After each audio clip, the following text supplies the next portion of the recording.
Técnicas reproductivas y su impacto eugenésico. Todos somos conscientes del desarrollo en las últimas décadas de tecnologías que posibilitan el acceso a la reproducción a personas que no podían tener hijos. La más antigua es la inseminación artificial, donde se utilizan métodos mecánicos para facilitar la llegada del semen al fondo de las trompas, donde se encuentra el óvulo. Un método más complicado es la fecundación in vitro. En este caso se extraen los óvulos y los espermatozoides y se genera el cigoto en el laboratorio. Después de una serie de divisiones, el embrión incipiente se coloca en un útero receptor, que puede coincidir o no con el del donante del óvulo. Otra variante que utiliza cuando los espermatozoides no son capaces de atravesar la membrana del óvulo es la inyección directa del espermatozoide dentro del óvulo. Como se puede apreciar claramente en condiciones normales, ninguna de las personas aquejadas con estas dolencias podrán tener hijos. De esta forma que la selección natural actuaría eliminando su descendencia. La intervención ginecológica está impidiendo en este caso los efectos de la selección. Como muchos de estos caracteres tienen una base genética, es de esperar que a medida que estas técnicas se hagan más accesibles, el número de personas con problemas de fertilidad aumente, especialmente en las sociedades más industrializadas. Además, hemos sido testigos durante este último año de la legislación de la clonación terapéutica. Mediante esta técnica, cuando una persona se encuentre ante una enfermedad, sería que necesite de células madre o de órganos difícilmente accesibles. Podrá crear un embrión clónico mediante la técnica de transferencia de núcleos somáticos y distribuirlo para utilizar las células u órganos requeridos. Lógicamente, hay un salto muy pequeño para pasar de la clonación terapéutica a la clonación reproductiva, y ya se han oído inicios diciendo que esta sería un primer paso hacia la inmortalidad del ser humano. La transmisión de una reproducción sexual a un modo de reproducción asexual sería una vuelta completa de 180 grados en el proceso evolutivo. La intervención de la sexualidad en un mundo donde solo había bacterias supuso un salto cualitativo en la evolución. Hasta entonces solo se adquirían cambios genéticos mediante mutaciones al azar. Un proceso muy lento y de poco fiel. La sexualidad introdujo la ventaja de que se fusionaban los genomas de dos individuos distintos, cada uno aportando las novedades que había sido capaz de adquirir en su material genético. Además, para colmo de bendiciones, el proceso de meiosis necesario para generar los gametos o células sexuales contiene un mecanismo bien definido que se encarga de introducir cambios adicionales como la variabilidad, esa energía necesaria para el motor de la evolución. Aumentaba exponencialmente. A partir del momento en que se introduce la sexualidad, se observa una explosión de nuevas especies y grupos de organización que hubieran sido prácticamente imposibles de haber continuado la reproducción asexual como un alternativo.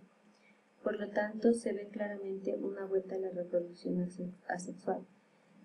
Significaría una pérdida de las posibilidades de cara a una posible cataclismo futuro.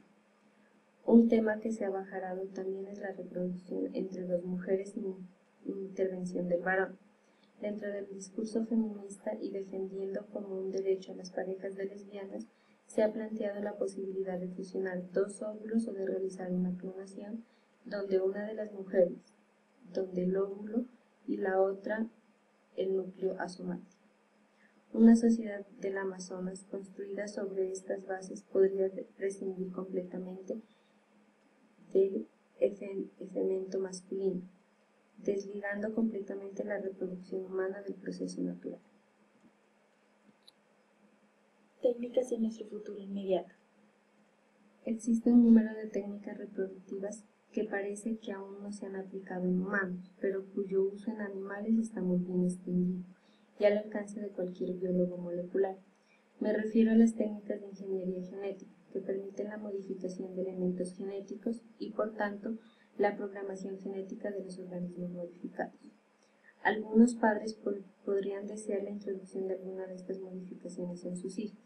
Por ejemplo, se ha logrado la sobreexpresión de la enzima telomerasa en ratones modificados genéticamente. Esta es una enzima que alarga las terminaciones de los cromosomas, engañando así a los mecanismos celulares del envejecimiento. Estos ratones transgénicos viven más de 4 años, el equivalente a unos 140 en nuestros años humanos.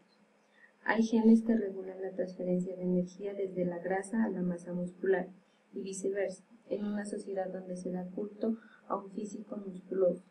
No sería de extrañar que hubiera padres dispuestos a dar estas ventajas a sus hijos.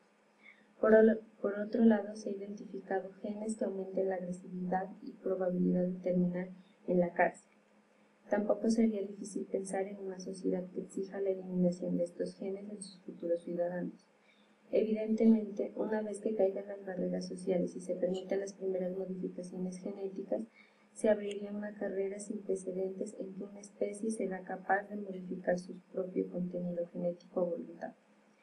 Desde luego, esta será el golpe de gracia para la selección natural de la especie humana. En la comunidad científica existe una gran presión para hacer cosas nuevas antes que nadie, y esta presión puede llevar a pasar por alto consideraciones de índole ética, que desaconsejarían llevar a cabo ciertos experimentos.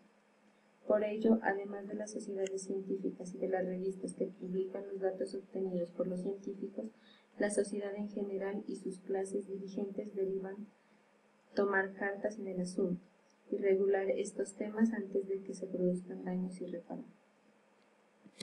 Conclusiones del tema. Los avances actuales en tecnologías reproductivas nos alejan cada vez más del proceso evolutivo y de selección natural. El acceso a la reproducción de personas con malformaciones en las células sexuales puede aumentar la proporción de estos problemas en las sociedades industrializadas. Por otra parte, la aplicación de técnicas de ingeniería genética a embriones humanos podrá suponer cambios radicales en la estructura de la sociedad humana y en el genoma de la especie. La comunidad científica y los poderes políticos y sociales deberían meditar sobre el principio de que no todo lo que se puede hacer se debe hacer, y proponer una moratoria indefinida en la aplicación de estas técnicas en personas humanas. Todo lo que se puede hacer no se debe hacer. Muchas gracias.